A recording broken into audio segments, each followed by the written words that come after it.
Hello everyone. Geeks for Geeks problem of the day की इस series में आज हम लोग जो क्वेश्चन करने वाले हैं उसका नाम है non attacking black and white knights. ठीक है, चलिए देखते हैं प्रॉब्लम कहता क्या है। Given two integers n and m representing the dimensions of a chess board, find the number of ways to place one black knight and one white knight on the chess board such that they can not each other. यानी कि हमें n into m का एक chess board दिया होगा और हमें दो नाइट्स रखने हैं, एक one black knight and one white knight on the chess board such that they can not attack each other, यानी कि वो एक दूसरे को अटैक नहीं कर रहे होंगे। अब चलिए देखते हैं कि ये अटैकिंग की कंडीशंस वगैरह क्या है। यहाँ पर नोट दिया हुआ है the knights have to be placed on different square, यानी कि एक ही स्क्वायर पर ब्लैक और व्हाइट दोनों नहीं हो सकते हैं। A knight can move two squares horizontally and one square vertically, यानी कि L shaped, or two square vertically and one square horizontally, then also it will be L shaped. Like अगर हम देखें कि मान लेते हैं कि नाइट्स यहाँ पर है, ठीक है, तो ये दो स्क्वायर वर्टिकल जाएगा और एक स्क्वायर हॉरिजॉन्टल जाएगा। इस साइड भी जा सकता है और इस साइड भी जा सकता है। या मान लेते हैं कि यहाँ पर नाइट्स है तो एक हॉरिजॉन्टल जाएगा और दो वर्टिकल चला जाएगा। इस साइड भी जा सकता है और इस साइड भी जा सकता है। ठीक इसी तरीके से ये ऊपर में भी हो सकता है, ऊपर भी दो इधर इधर जा सकता है और ये इस साइड भी जा सकता है। ऐसे ही चारों तरफ ये किसी भी तरफ जा सकता है। The knights attack each other if one can reach the other in one move, यानी कि एक मूव में अगर वो दूसरे वाले को, यानी कि हमने ब्लैक रखा मान लेते हैं कि यहाँ पर, और अगर व्हाइट वाला यहाँ पर है तो एक मूव में हम यहाँ पर पहुंच सकते हैं।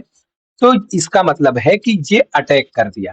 एग्जाम्पल में दिया है n की वैल्यू 2 दिया है, m की वैल्यू 2 दिया है, आउटपुट 12 आ रहा है। एक्सप्लेनेशन दिया है there are 12 ways we can place a black and a white knight on this chess board such that they can not attack each other. इस एग्जाम्पल को हम लोग यहाँ पर ले लेते हैं। ठीक है, पहला हम लोग केस लें कि अगर मैं ब्लैक यहाँ पर रखता हूं तो व्हाइट यहाँ पर रख सकता हूँ, व्हाइट यहाँ पर रख सकता हूँ, व्हाइट यहाँ पर रख सकता हूँ। दूसरा केस ये है कि अगर मैं ब्लैक यहाँ पर लेता हूं तो व्हाइट यहाँ पर, व्हाइट यहाँ पर, व्हाइट यहाँ पर। तीसरा केस है कि अगर मैं ब्लैक यहाँ पर लेता हूं तो व्हाइट यहाँ पर, व्हाइट यहाँ पर, व्हाइट यहाँ पर। अगर एक और केस मैं लेता हूं कि ब्लैक को यहाँ पर रखता हूं तो व्हाइट यहाँ पर रख सकता हूँ, व्हाइट यहाँ पर रख सकता हूँ, व्हाइट यहाँ पर रख सकता हूँ। इससे ये पता चलता है जो ब्लैक है मैं उसको n इंटू m तरीके से रख सकता हूँ। कैसे? यहाँ पर n की वैल्यू 2 दी हुई है, m की वैल्यू 2 दी हुई है, यानी कि टोटल 4, यानी कि 4 वेज से मैं ब्लैक को रख सकता हूँ। ब्लैक को यहाँ भी रख सकता हूँ, ब्लैक को यहाँ भी रख सकता हूँ, ब्लैक को यहाँ भी रख सकता हूँ, या ब्लैक को यहाँ भी रख सकता हूँ। क्योंकि एक ब्लैक रखना है और एक व्हाइट रखना है। तो अब ये है कि अगर ब्लैक को यहाँ पर रख दिया तो मैं व्हाइट को इन तीनों में से किसी एक पे रख सकता हूँ।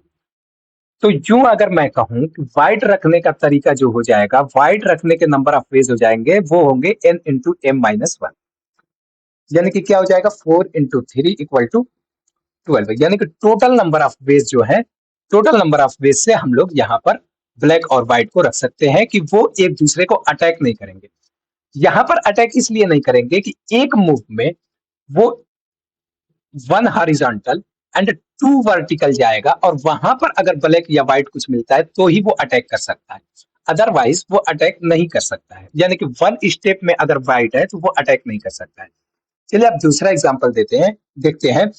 इनपुट n इक्वल टू 2 दिया है, m इक्वल टू 3 दिया है, आउटपुट 26 दिया है। ठीक है, एक्सप्लेनेशन दिया है there are 26 ways we can place a black and a white knight on this chess board such that they can not attack each other. मैं अभी इसको एक्सप्लेन करके दिखाता हूं।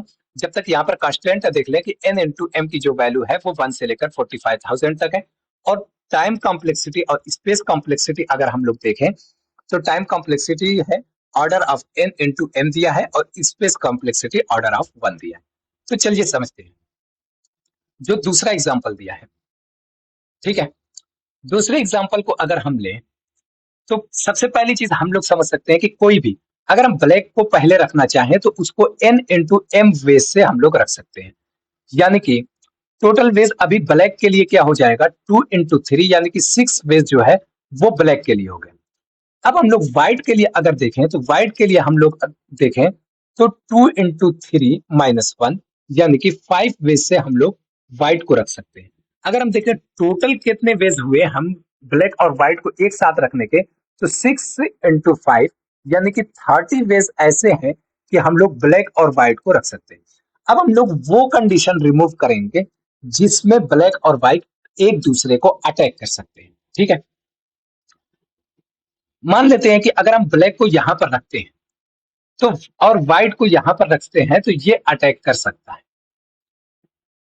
ठीक है, अगर ब्लैक को यहां पर रखते हैं व्हाइट को यहां पर रखते हैं तो भी ये अटैक कर सकता है। इसी तरह अगर व्हाइट को यहां पर रखते हैं और ब्लैक को यहां पर रखते हैं तो भी ये अटैक कर देगा। अगर व्हाइट को यहां पर रखें और ब्लैक को यहां पर रखें तो भी ये अटैक कर देगा। अगर मान लें वर्टिकल साइज इसकी क्या है, 1 है, 2 है, 3 है, और हॉरिजॉन्टल साइज क्या है, 1 है, 2 है। ठीक है, ये 2 स्टेप हॉरिजॉन्टल जा सकता है और वर्टिकली 1 स्टेप आ सकता है। तो हम क्या करें, और यही हमारी कंडीशन है अटैक करने की कि वो 2 स्टेप हॉरिजॉन्टल या वर्टिकल जाए और एक स्टेप वर्टिकल या हॉरिजॉन्टल जाए। ठीक है, तो जो कंडीशन यहाँ सेटिस्फाइड हो रही है, यानी कि अगर वो 2 स्टेप हॉरिजॉन्टल चला जा रहा है और एक स्टेप वर्टिकल चला जा रहा है तो इट मींस दैट वो वहां पर अटैक कर देगा। तो अगर इसमें 3 हॉरिजॉन्टल है, 3 हॉरिजॉन्टल है, तो इसका मतलब ये है कि अगर ये फर्स्ट वाले पर खड़ा होगा तो 2 स्टेप ये इजिली जा सकता है। तो यानी कि हमें ऐसा स्टेप देखना है जहां से ये हॉरिजॉन्टली 2 स्टेप जा ही ना सके। यानी कि हॉरिजॉन्टल में से हम लोग 2 माइनस कर देंगे। हॉरिजॉन्टल m दिया है तो m-2 कर देंगे इनटू, अब हमें 1 स्टेप वर्टिकल नहीं जाना चाहिए तो इसलिए हम लोग n में से 1 माइनस कर देंगे। और ये जो है वो 4 तरीके से हो सकता है। अगर हम लोग यहाँ पर खड़े हैं, मान लेते हैं हम यहाँ पर खड़े हैं और यहाँ से हम लोग चूज करें तो 2 स्टेप हॉरिजॉन्टल देन एक वर्टिकल। सेम यहाँ पर भी तो हम खड़े हो सकते हैं, तो इसलिए 2 हॉरिजॉन्टल 1 वर्टिकल, इसलिए हम लोग 4 ले रहे हैं। इसी तरह हम लोग यहाँ पर भी खड़े हो सकते हैं, यहाँ पर भी खड़े हो सकते हैं। तो इसलिए 4 इंटू m-2 यानी कि 3-2 1 इंटू n-1 यानी कि 2-1 1, यानी कि 4 ऐसे वेज हैं जिसमें ये अटैक कर सकता है। तो 30-4 इक्वल टू 26 ऐसे वेज हैं जिसमें ये अटैक नहीं कर सकता है। चलिए अब इसको 5 इंटू 5 में समझते हैं। सबसे पहले हम लोग ब्लैक और व्हाइट को कितने तरीके से रख सकते हैं, सिर्फ ब्लैक को रखने के लिए या सिर्फ व्हाइट को रखने के लिए n इंटू m वेज होंगे, यानी कि 5 इंटू 5 वेज। टोटल कितने हो गए, 25 वेज। अब हम लोग अगर मान लेते हैं कि ब्लैक यहां पर रख लिए और बाकी जगह किसके लिए बची, बाकी जगह व्हाइट के लिए। व्हाइट के लिए कितनी जगह बची है, वो है n इंटू m-1 यानी कि 5 इंटू 5-1 यानी कि 24। अब टोटल नंबर ऑफ वेज कितने हैं ब्लैक और व्हाइट को रखने के लिए, वो है 25 इंटू 24। ठीक है, इतने नंबर ऑफ वेज हैं कि हम लोग एक ब्लैक और एक व्हाइट को हम लोग रख सकते हैं। लेकिन इसमें वो कंडीशंस इंक्लूड हैं जिसके अंदर ये दोनों आपस में एक दूसरे को अटैक कर सकते हैं। तो हम लोग वो कंडीशन माइनस करेंगे कि ये लोग एक दूसरे को अटैक कर सकते हैं। अब देखें, अगर मान लेते हैं कि ब्लैक को मैं यहां पर खड़ा करता हूं तो ब्लैक व्हाइट को अगर मैं यहां पर खड़ा करूंगा तो ये अटैक कर देगा। ठीक है, अगर मैं एक चीज देखूं कि ब्लैक को यहां पर खड़ा कर दूं तो ये अटैक कब नहीं कर पाएगा, जब ये राइट मूव करेगा या अप मूव करेगा। ठीक है, मैं एक कंडीशन लेता हूं यहां से कि अगर ये राइट मूव करेगा तो ये अटैक नहीं कर पाएगा। ठीक है, राइट में ये 2 स्टेप जा सकता है, मैं वो वाली कंडीशन ले लेता हूं। तो इसका मतलब ये है कि इसके पास कौन कौन से हैं, यानी कि m नंबर ऑफ वेज है, m हॉरिजॉन्टल, यानी कि m-2 ऐसे नंबर ऑफ वर्टिकल्स हैं जिसमें ये खड़ा होके दूसरे पर अटैक कर सकता है। कैसे, यहां पर खड़ा होकर अटैक कर सकता है, यहां पर खड़ा होकर अटैक कर सकता है, यहां पर खड़ा होकर अटैक कर सकता है, यहां पर खड़ा होकर अटैक नहीं कर सकता, क्योंकि जहां भी खड़ा है उसको अटैक करने के लिए एटलीस्ट 2 हॉरिजॉन्टल उसे जाना पड़ेगा। तो इसलिए यहां पर अगर देखें, मान लेते हैं साइज m इंटू एन दी है, m इंटू एन दी है, तो m मान लेते हैं वर्टिकल है और n जो है वो हॉरिजॉन्टल है। तो हमें सबसे पहले m-2 और n-1। इसका मतलब ये है कि हमें एटलीस्ट 2 वर्टिकल हमें चाहिए ही चाहिए अटैक करने के लिए, और 1 हॉरिजॉन्टल भी चाहिए अटैक करने के लिए। यानी कि अगर हम यहां पर खड़े हैं तो हमें हॉरिजॉन्टल के लिए भी इनफ स्पेस है और वर्टिकल के लिए भी इनफ स्पेस है। लेकिन अगर हम यहां पर खड़े होते हैं तो हॉरिजॉन्टल के लिए स्पेस है ही नहीं, भले वर्टिकल के लिए हमारे पास एक स्पेस है। तो इसलिए हम लोग एक 4 कंडीशंस ऐसी होंगी, 4 से मल्टीप्लाई होगा, यानी कि 4 केस होंगे। मान लेते हैं इस कॉर्नर वाले को ले लेते हैं, तो यहां पर इधर भी नहीं जा सकते, ऊपर भी नहीं जा सकते। सेम कंडीशन यहां के लिए भी, सेम कंडीशन यहां के लिए भी, सेम कंडीशन यहां के लिए भी। इसलिए हम लोग 4 से मल्टीप्लाई कर रहे हैं, तो हमें 2 हॉरिजॉन्टल लाइन और एक वर्टिकल लाइन होना ही चाहिए। तो इसलिए हम लोग m-2 और n-1 ले लेते हैं।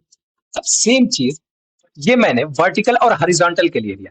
सेम चीज ऐसा भी तो हो सकता है हम लोग 2 स्टेप इस साइड को जाएं और 1 स्टेप इस साइड को जाएं अटैक करने के लिए। इसलिए क्या होगा, plus 4 into n-2 and m-1, इन दोनों को ऐड कर देंगे। तो यहां पर देखें क्या हो जाएगा, 4 into m-2 यानी कि 5 - 2 3 into 4, यानी कि कितना हो जाएगा, 4 4 से 16 या 48, प्लस 4 into 5 - 2 कितना होगा, 3 into 4 कितना होगा, ये 48, यानी कि 96, यानी कि 25 into 24 minus 96, ये जो होगा यही इसका आंसर हो जाएगा। चलिए अब इसका कोड देखते हैं। कोड के अंदर सबसे पहले हम लोग लॉन्ग वेरिएबल लेंगे एक, यानी कि लॉन्ग टोटल के नाम से।